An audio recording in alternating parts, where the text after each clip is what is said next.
Wales is set to give 16 and 17-year-olds the vote.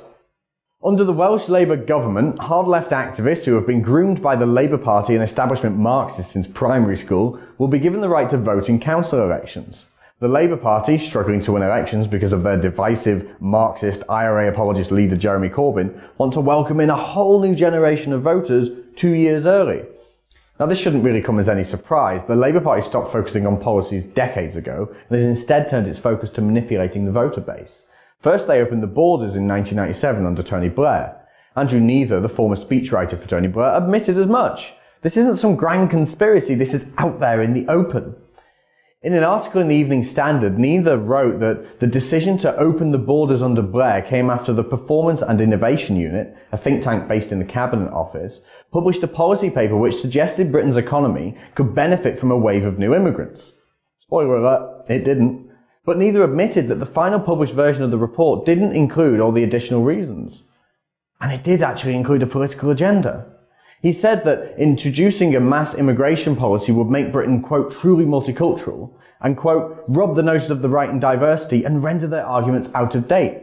And that's what they did. Labour permanently changed Britain, transformed communities and created millions of instant new Labour voters.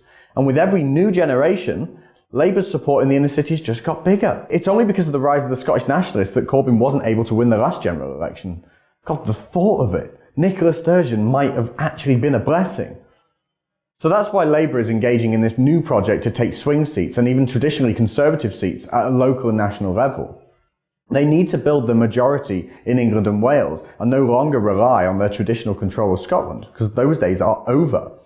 So starting with the council elections in Wales, the Labour Party will push to introduce votes for 16 and 17-year-olds across the country.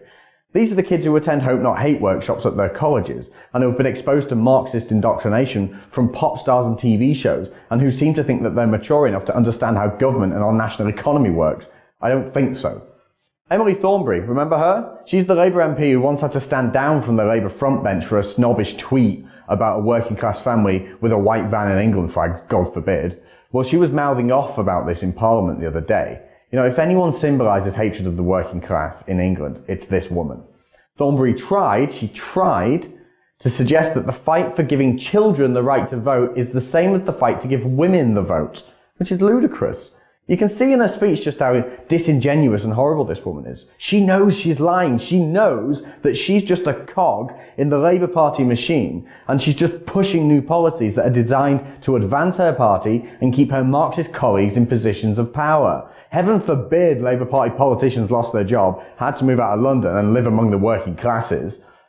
Thornberry told the Conservatives on the other side that it was the Labour Party that fought for the lowering of the voting age from 21 to 18 in 1969, and that they're now leading this new fight. But my question is why? Lowering the age for the sake of lowering it?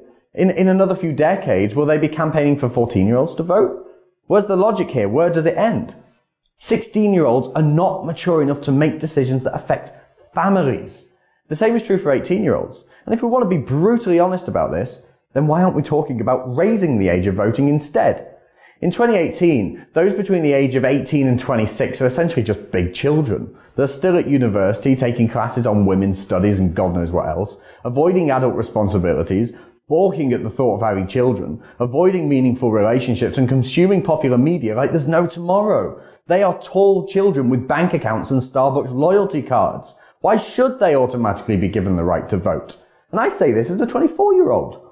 Combine the millennial generation's refusal to grow up with the new studies that show how people remain in adolescence until the age of 25, and I think there's compelling evidence to suggest that raising the voting age wouldn't be the worst idea ever. New guidelines were introduced in 2013 for psychologists that made 25 the upper age range for adolescence. This comes after research showed that the brain continues to develop after teenage years and into the mid-20s. But child psychologist Laverne Antrobus from the Tavistock Clinic in London says that the move was made intentionally so that children wouldn't feel rushed through their childhood. Seriously. Our grandparents mustn't know whether to laugh or cry at this point. Early 20s is not childhood. But I tell you what, for as long as these guidelines are in place, and for as long as millennials refuse to act like adults, then why not raise the age of voting to 25 as well? After all, if a 24-year-old is still an adolescent, then what business do they have in the ballot booth?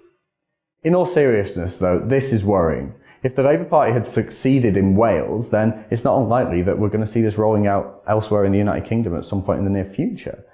God help us when that happens. You know, I've read reports that the madness of millennial culture is creating this new generation of conservatives in Generation Z, which is great, but I fear that's just not enough, at least not for now.